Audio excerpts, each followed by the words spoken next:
2016 SSC প্যানেলে সকল বৈধ চাকরি ফিরিয়ে দেবার দাবি। সুপ্রিম কোর্টে মামলা চলছে। উচ্চ আদালতের বাতিলের পরে চাকরি ফেরতের দাবি। প্রায় 26,000 চাকরি বাতিল হয়ে যায় উচ্চ আদালতের নির্দেশে। সুপ্রিম কোর্টে পরবর্তী শুনানি 10ই ফেব্রুয়ারি। 10 জন প্রতিনিধি এসএসসি অফিসে আলোচনার জন্য গিয়েছেন। দাবি না মানা পর্যন্ত এসএসসি অফিস আচার্য সাধনের সামনে অবস্থানে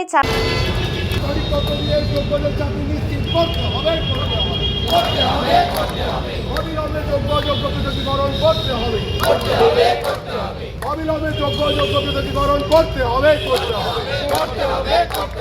অযোগ্যদের যোগ্যদের পৃথকীকরণ করতে হবে।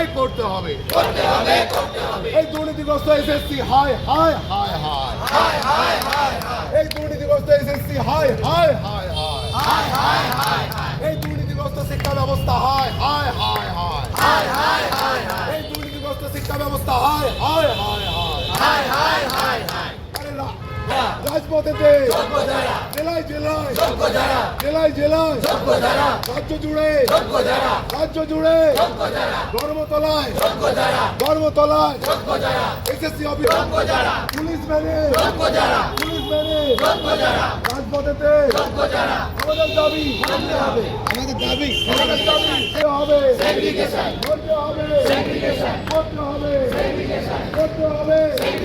করতে হবে।